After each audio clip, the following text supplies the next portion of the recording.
오늘 말씀의 제목은 주 안에서 항상 기뻐하는 성도입니다. 기뻐하다. 이 기쁨이라는 것은 마음이 평화롭고 또 만족하며 희망으로 차 있는 상태로서 욕구가 충족되었을 때 나타나는 흐뭇하고 흡족한 마음이나 느낌, 이것을 기쁨이라고 한답니다. 사람이 기뻐할 때는 자신의 욕구가 충족이 될 때 기쁨이 된다는 거죠. 그렇다면 그 욕구와 욕망이 강하면 강할수록 돌아오는 기쁨은 더 강해지겠죠. 그렇다면 여러분들의 가장 강한 욕구는 무엇입니까? 어떤 욕구가 충족되었을 때 여러분들은 가장 강한 기쁨을 느끼실 수 있으셨습니까? 제가 예전에 유성의 모임이 있었어요. 목사님들이 모이는 모임인데 이제 유성에서 모이니까 너무 멀잖아요. 근데 이제 저녁에 늦게 끝나는 모임이라 그 주최 측에서 끝까지 참석하시는 분들은 추첨을 통하여 아이패드 프로를 10대를 드리겠습니다. 이러고서 이제 추첨권을 하나씩 주신 거예요. 근데 그런 거 필요 없어 이런 분들은 이제 그냥 가셨지만 저같이 가난한 목회자는 그게 꼭 필요해서 그래도 남는 게 시간밖에 없으니 그냥 이제 앉아서 기다리는데 이제 가시는 목사님들이 이제 추첨권 한 장씩 주셔서 추첨권이 4장이나 된 거예요. 그러니 남들보다 될 확률이 몇 배가 높아요? 4배. 요건 됐다 나는. 이런 마음에 누가 또 안 가나 이렇게 봤는데 끝날 때쯤 되니까 한 500명 정도 모였던 모임인데 한 200명 이상 갖고 한 300명 좀 안 되게 남아있는 것 같아요. 한 반 정도 남아있는 것 같습니다. 그래서 마지막까지 끝까지 남아서 이제 앉아 있었더니 드디어 이제 추첨을 하는 거예요. 그래서 이제 4장을 이렇게 딱 펴놓고서는 이제 평소에는 잘하지 않던 기도가 막 나오는 거예요. 막 방언으로 하고 싶은 욕구가 여기서 올라오는데 참고. 근데 이제 추첨을 할 때마다 10대를 추첨하는데 예를 들어서 32번 그러면 저기서 소리가 이런 소리가 나는 거예요. 그럴 때마다 내 마음에서도 막 가슴이 두근두근거리면서 이제 이 욕구만 충족되면 나도 소리 지르려고 이제 준비를 하고 있는데 한 5번째가 지나도 안 되는 거예요. 근데 이제 6번째쯤 됐을 때 딱 보니까 저쪽에서는 그걸로 부채질을 하고 있는 거예요. 난 4장밖에 없는데 이 사람 한 10대장 갖고 부채질을 하면서 안 된다고 부채질을 하니 요 사람들이 나보다 더 많이 욕을 가지고 있구나 이런 생각에 기대감이 확 사라졌지만 그래도 제가 마지막까지 이 기도의 끈을 놓지 않고 아이패드 프로를 위해서 앉아 있다가 받았을까요? 못 받았을까요? 받았으면은 이런 걸 얘기 안 하겠지. 그거 못 받았어요. 저 못 받고 엄청 실망돼가지고 유성에서부터 올라올 때까지 계속 섭섭한 마음을 가지고 올라왔던 기억이 있습니다. 근데 사실 이런 욕구를 해결할 수 있는 한 방의 방법이 있죠. 이런 욕구를 뭘로 해결할 수 있습니까?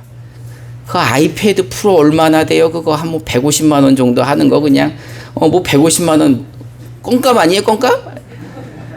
껌값인 사람들한테는 아무런 그 문제가 되지 않는 거예요. 그래서 제가 여러분들한테 한번 제안을 해보겠습니다. 이제 만약 오늘 이 예배가 끝나고 여러분들 통장에 5분만 추첨해가지고 1,000억을 넣어드린다면 벌써 얼굴이 펴시는데 벌써 마음의 문제가 사라진 것 같은 생각이 드는 것 같은데 지금 여러분 생각만 해도 어떻습니까? 저도 말이 잘 안 나올 정도로 지금 막 심장이 뛰지 않습니까? 벌써 잠을 깨시는 분들도 있고 1,000억이면은 무엇을 할지 계산하셔서 오늘 말씀은 다 들었네. 그거 계산하느라고 누구 나눠주고 누구 나눠주고. 근데 사실 여러분 진짜 1,000억이 있다고 해서 그걸로 가슴이 뛰는 게 언제까지 가슴이 뛸까요?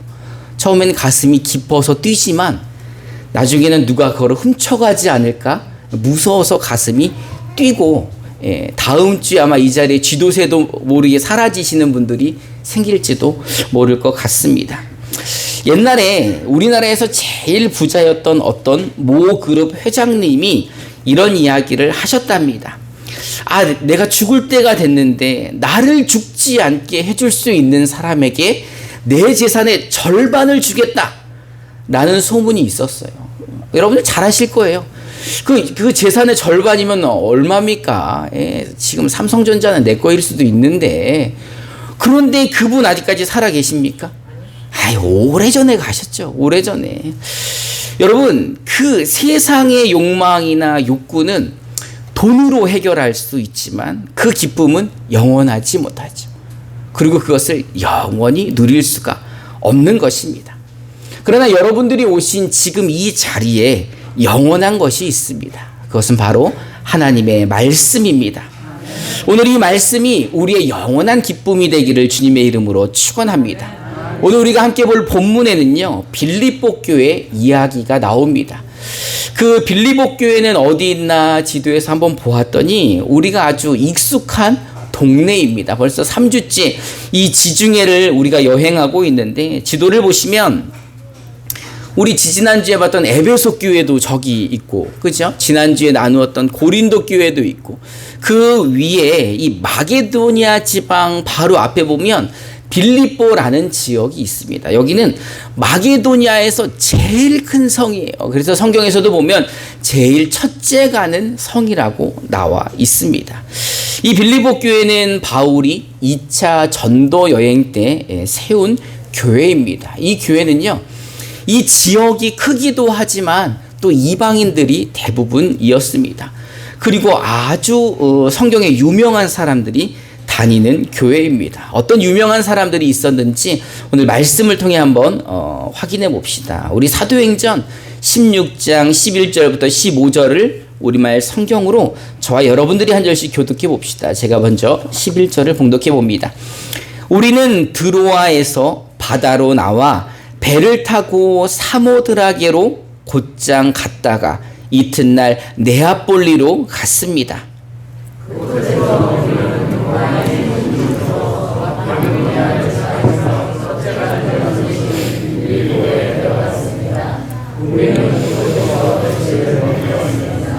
안식일에 우리가 혹 기도할 곳을 찾을 수 있지 않을까 하는 기대감으로 성문 밖 강가로 나갔습니다. 우리는 그곳에 앉아서 거기 모여있던 여인들에게 말씀을 전했습니다.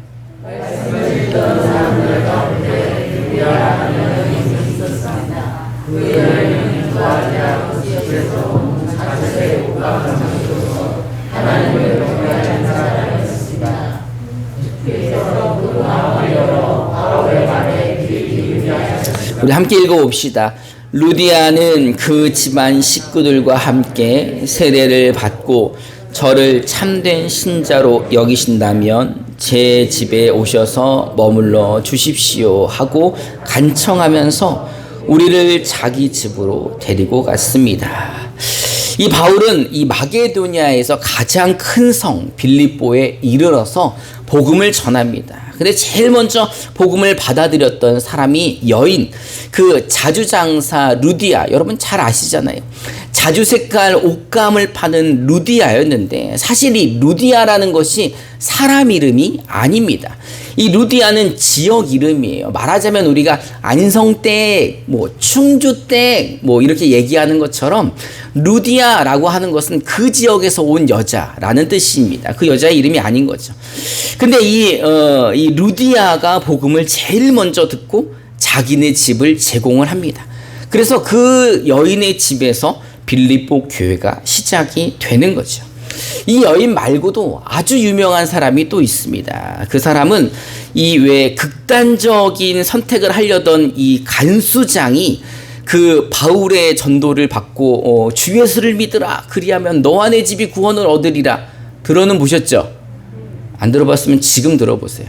우리 함께 사도행전 16장 25절부터 31절을 우리말 성경으로 저와 여러분들이 한 절씩 봉독해 봅시다. 제가 먼저 25절을 봉독해 보겠습니다.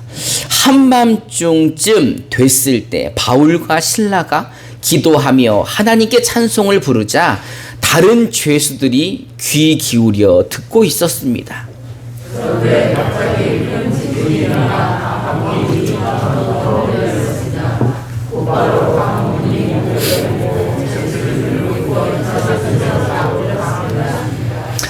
간수가 잠깨어 일어나 감옥문이 모두 열린 것을 보자 죄수들이 도망친 줄로 생각하고 칼을 뽑아 자살하려고 했습니다.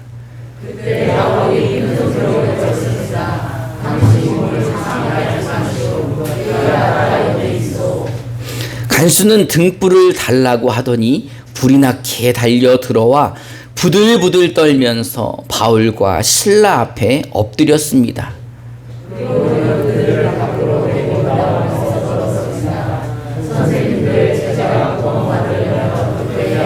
우리 함께 읽어봅시다. 그들이 대답했습니다. 주 예수를 믿으시오. 그러면 당신과 당신의 집안이 구원을 받을 것입니다. 아멘. 주 예수를 믿으라. 그리하면 너와 내 집이 구원을 얻으리라. 라는 이 주인공이 바로 빌립보 교회의 성도였다는 것입니다. 사실 이 빌립보 교회에는 이렇게 극적으로 구원받은 이방인들이 많이 있었습니다. 그래서 바울이 직접 전도하고 바울이 세웠기 때문에 바울을 지지하는 사람들이 많은 교회였습니다. 그래서 바울이 선교 여행을 다니는 동안 그 물질을 거의 대부분을 빌립보 교회에서 지원을 해 주었습니다. 그래서 특히 빌립보 교회는 바울에게 힘이 되었던 교회, 바울이 특별히 사랑하는 교회였던 것입니다. 그런데 이 빌립보 교회에 문제가 생겼습니다. 사실 그 문제는 뭐냐 하면 교회 안에 다툼이 있었던 겁니다. 우리 빌립보서 4장 2절을 우리말 성경으로 한번 읽어봅시다. 시작.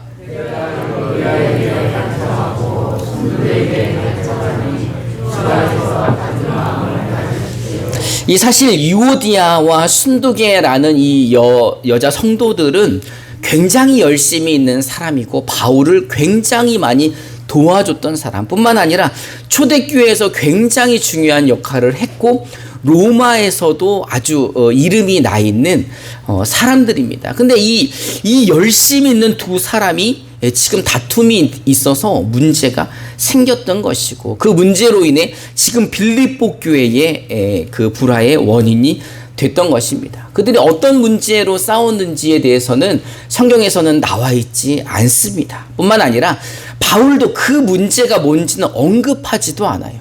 그런데 그냥 부탁하는 거예요. 다만 그들에게 같은 마음을 가져라 라고 부탁을 하고 있는 겁니다. 여러분, 예수 믿는 사람들이 가져야 될 같은 마음이란 무엇일까요? 바울은 이 같은 마음을 가지라고 권면을 하면서 주변에 있는 동역자들, 주변에 있는 성도들에게 그들을 도와주라고 청하고 있습니다. 우리 빌립보서 4장 3절을 우리말 성경으로 한번 읽어봅시다. 시작.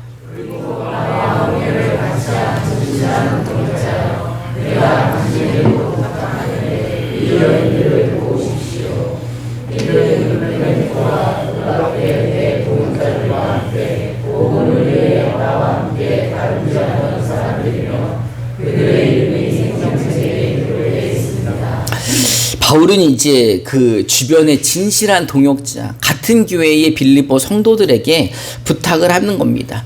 이 유오디아와 순두계는 모두 나와 함께 복음을 전했던 사람들이고 이들은 생명책에 기록된 사람들이라는 거죠. 여러분, 생명책에 기록됐다는 게 뭐예요? 죄사함 받고 하나님의 자녀가 된 우리가 천국에서 만날 사람들이라는 거죠. 또한 그리스도와 함께 한 지체 되었던 사람들이니 이들이 화해할 수 있도록 동역자 여러분들께서 도와달라고 말씀을 하고 있는 겁니다. 여러분, 예수 그리스도가 유일한 우리의 구원자라고 고백하는 사람들입니다. 이 예수를 믿고 그 믿음으로 사는 사람들인데 그런 사람들 사이에서 다툼이 일어났다는 것입니다. 그런 사람들이 다투고 뭐 평생 안 만날 수도 있지만 우리가 끝내는 어디서 다 만날 사람들입니까? 천국에서 또 다 만날 사람들 아닙니까? 우리 옆에 분들하고 한번 인사해 봅시다. 천국에서 꼭 만납시다. 네, 여러분, 우리는 지겹게 만날 사람들이에요. 그러니 뭐 하면 안 돼요. 싸우면 안 된다는 거죠. 바울은 빌립보 교회의 유오디아와 순두계의 문제를 위해 주변의 동역자들께 도와달라고 부탁을 하며 그들에게 품어야 할 마음이 있다고 말하고 있습니다. 그 마음은 주 안에서 항상 기뻐하라 라는 것입니다. 우리 빌립보서 4장 4절부터 5절을 개역 개정으로 한번 읽어봅시다. 시작.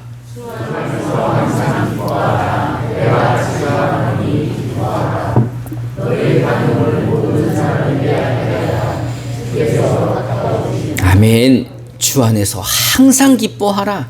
내가 다시 말하노니 기뻐하라 라고 이야기를 하고 있습니다. 여러분, 어떤 문제이건 어떤 상황이건 뭐가 됐든 간에 뭐 하라는 거예요? 주 안에서 항상 기뻐하라는 거예요. 내가 다시 말하는데 기뻐하라 라는 겁니다. 여러분, 언제 얘기할 때 이렇게 다시 말하면서 강조를 합니까?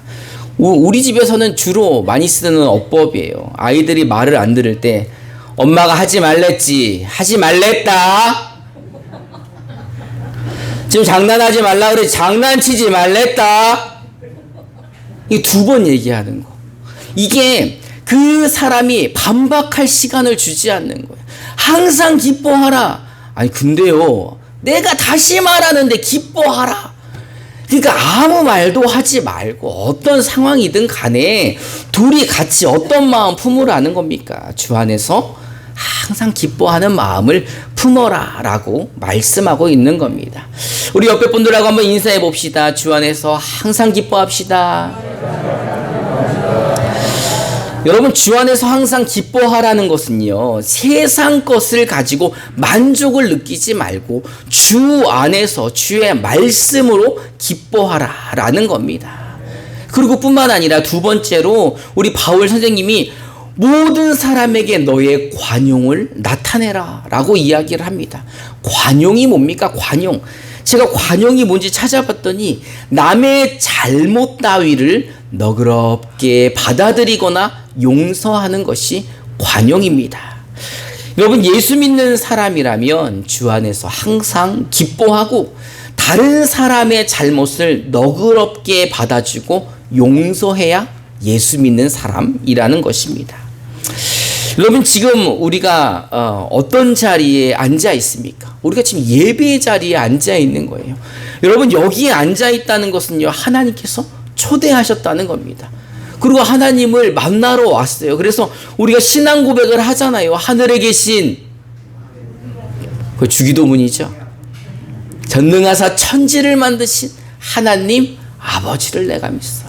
주기도문에도 하늘에 계신 우리 아버지, 여기는 하나님을 아버지라 고백하는 사람들이 오는 자리라는 겁니다.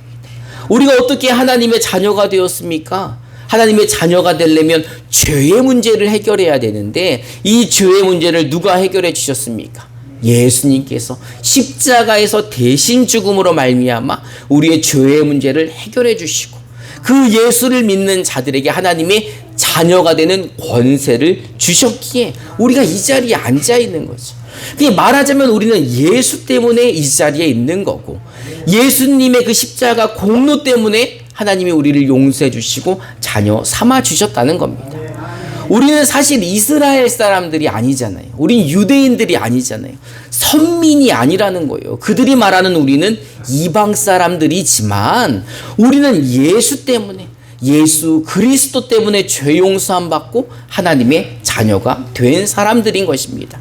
그러니 먼저 용서함을 하나님으로부터 받은 거죠. 하나님이 우리의 잘못 따위를 너그럽게 받아주셔서 우리를 용서해 주시고 그 죄를 그리스도로 덮어 주셔서 의롭다 칭해 주셨다는 겁니다.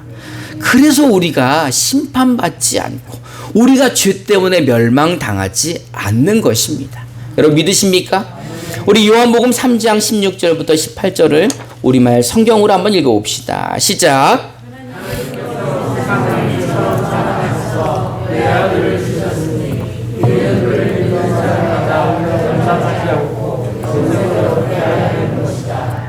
하나님께서 자신의 아들을 세상에 보내신 것은 세상을 심판하시려 것이 아니라 그 아들을 통해 세상을 구원하시려는 것이다. 아들을 믿는 사람은 심판을 받지 않는다. 그러나 믿지 않는 사람은 이미 심판을 받았다. 하나님의 독생자의 이름을 믿지 않기 때문이다. 아멘. 여러분, 우리는 예수 때문에 죄 용서함 받고 심판을 면한 사람들입니다. 우리는 예수 때문에 용서받아서 지옥에 가지 않는 것이지, 사실 예수가 아니었으면 우리는 심판받고 멸망당해 지옥 갈 사람들이었다는 것입니다. 그러니 예수의 은혜를 입은 사람들이라면 우리도 우리의 관용을 나타내야 한다는 것입니다. 서로의 잘못을 너그럽게 봐주며 용서해 주는 이 같은 마음을 품을 때 우리가 주 안에서 항상 기뻐할 수 있는 것입니다. 이 복음이 우리로 하여금 항상 기뻐하게 한다는 것입니다. 여러분, 세상이 주는 기쁨과 행복은 영원하지 않습니다. 그러나 우리와 함께 하시는 주님이 주시는 기쁨은 영원합니다. 믿으십니까? 사실 바울은요, 빌립보 교회에 이 서신을 보낼 때 자신은 감옥에 있었어요. 이 빌립보서는 아주 대표적인 옥중 서신입니다. 바울이 감옥에 있을 때 보냈던 편지라는 거죠. 바울이 감옥에 있었던 시기는 AD 60년부터 62년, 지금으로부터 1960년 전인 거예요. 그러니 거의 2000년 전의 감옥이 여러분 좋았겠습니까? 좋으면 또 얼마나 좋았겠어요. 근데 거기서 추위와 이 더위를 견뎌 가면서 빌립보 교회의 성도들에게 그래도 우리가 주 안에서 어떻게 해야 된다고요? 항상 기뻐해야 한다라고 말하고 있으며, 바울은 죄가 있지 않았지만 감옥에 있었죠. 그래도 그의 관용을 나타내기 위해 그들을 미워하지 않고 그들을 너그럽게 용서해 주었다는 것입니다.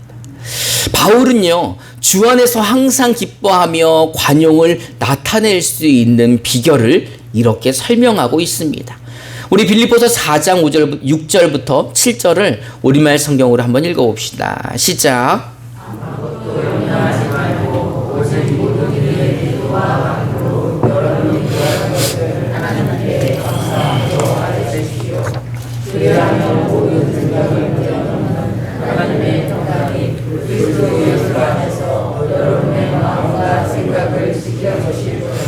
아멘. 여러분, 다툼이 왜 일어납니까?